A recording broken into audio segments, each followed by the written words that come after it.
Sure. And again, the Cobblestone database is public record. So Okay. any member of the public, whether you're part of the media, whether you're a board member, whether you're someone from the general public, you have access to that on the county website. All of our contracts are public record. Okay. Chair Haschak. Yes, Supervisor Williams. Yeah, I'm curious. Does it concern any other supervisor that we have so many contracts that we can't analyze our contracts?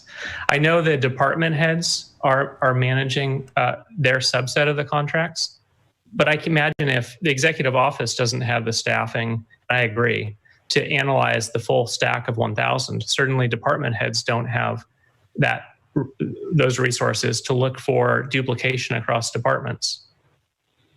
And so I don't have an answer to propose other than perhaps we should make the public give the public easy access to the 1,000 contracts, and perhaps the public can help. Although I realize that'll generate a flurry of email. Why do we have this? Why do we have that? And we get back to the staffing problem. But I'm curious, where do my colleagues sit on, is it a problem that we have so many contracts that we can't manage? Any comment on that from the other supervisors? Supervisor Jurdy. Several months ago, staff from Health and Human Services met with me, and I'm not sure who the other supervisor was in the room. Perhaps it was Supervisor McCowan, but it was regarding the homeless contracts and related mental health services. And so Health and Human Services, I know at that time, and I'm sure they've continued to work on this project, they were in the process of reviewing all 400 contracts that they have and evaluating, is there an example of where they may be possibly paying for the same service twice through two different unrelated departments within the agency? So my understanding is that Health and Human Services is already reviewing all 400 contracts. So we have 600 remaining. I mean, should we be offering the public a bounty if they can find an inappropriate contract or one that's in duplication? There must be a way that local governments analyze contracts to make sure that money is well spent. And today I bring it up because we're talking about budget, and we're saying we have 1,000 contracts, and the majority of them we just can't track. Chair Haschak, if I may weigh in on that. Yes, CEO Angelo. Certainly what we can do is we could, if the board would like to do this, we could refer this to general government, and we certainly could bring in Cobblestone. We could bring in the list of contracts, and that is a public meeting. The board could go through the contracts. The challenge with having a community-based group go through our contracts is the conflict of interest. Because even if you say, okay, well, we're going to get people who are involved in public safety to review Health and Human Services contracts, I guarantee you there's at least one person in that group that has some affiliation with a community-based organization that's getting county dollars. If you think about the number of contracts that we have, where is that money going? Most of it is going into the community. Not all of our contractors are local, but many, many are. So you really have to watch a conflict of interest. It would be better if you really want to review the contracts, and I do believe that the departments review their own contracts. I know any contracts we have, we review, and if this board wants to get involved in that, we can bring that to general government, the whole list of contracts. We could take one department at a time with each department head, and the General Government Committee in a public meeting could go through those contracts. There's no issue with doing that. I believe the department heads really do know their contracts. I don't think the board will know, and I don't think my office knows. I don't think the auditor's office will know. We are depending on those department heads. I will also say that throughout the course of the years, we have looked at consolidating to be certain that different departments don't have contracts with the same agency or the same people. It doesn't always work that way, unfortunately. I would like to see greater consolidation with the contracts that are with people and entities that contract with different departments within the county system. So Chair Haschak and the board, if that's what you would like, we could schedule in July we could schedule our general government meeting and we could start the process so this board understands the contracts, what they are, what we have. It will be a public process and we can start with 1 or 2 departments and just go through the list. All right. Mr. Chair. Yes, Supervisor McCowan. Thank you. Well, CEO Angelo often says you can't manage what you can't measure. And other than that, we hope the department heads have a handle on the contracts in their department. If I'm a member of the public listening to this, it sounds like we can't manage our contracts. So I certainly hope that's not true.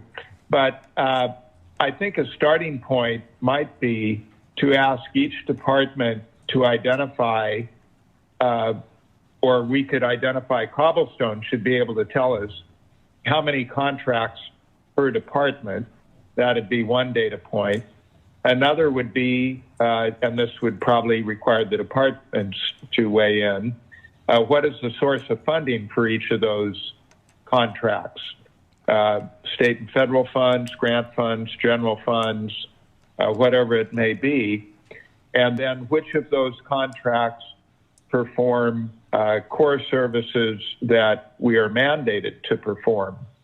I think all of those would be helpful data points in being able to evaluate the contracts. Chair Haschak, So if it does go to general government, perhaps a starting point would be to try and provide that information. Chair Haschak, this is CEO Angelo. We do have that information. So let me say this. Any board member could go online right now and go into the county website and get the list of contracts. So those contracts are there. The information that Supervisor McCowan just asked for, it's simple enough to go to General Government Committee and go through these contracts. I wouldn't want any member of the public to think that any department head out there is not managing their contracts. I bet there are at least a dozen of our contractors that could come forward right now and tell you how their contracts are being monitored by the departments. What I'm saying is that from where I sit, I am not looking at all 1,000 contracts. If I can't depend on these department heads to manage their own contracts, then we have a greater problem. So this board wants the information. We will share the information. I am not going to say to Sheriff Kendall, you have 300 contracts.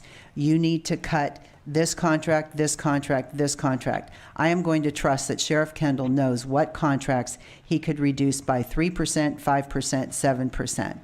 And I think that's a good way to manage. But I will gladly schedule the next general government meeting committee of this board with the beginning process of going through these contracts. And we could look at one large department if you'd like, or we can look at a couple small departments, and we could begin to go through these contracts with the board.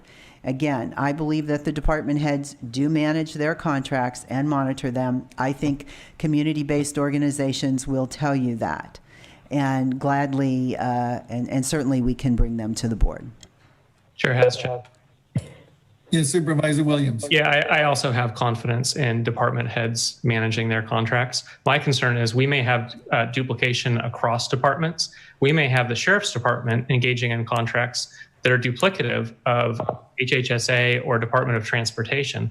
And so I think it takes somebody looking at the whole scope of 1,000. How you do that, maybe you assign metadata to each one so that you can categorize and look at related subsets. There must be a way government can do this. I agree, we don't have the staff. Certainly the executive office doesn't have the resources to take this on. Perhaps we need to contract out an analysis of our contracts.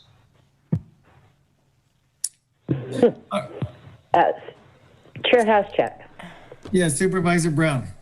I think one comment that needs to be made when we talk about citizens review, some of our advisory boards do go over those contracts and make recommendations before they even come to us. And I've also, with the Behavioral Health Advisory Board, contracts that are ongoing, that advisory board does monitor.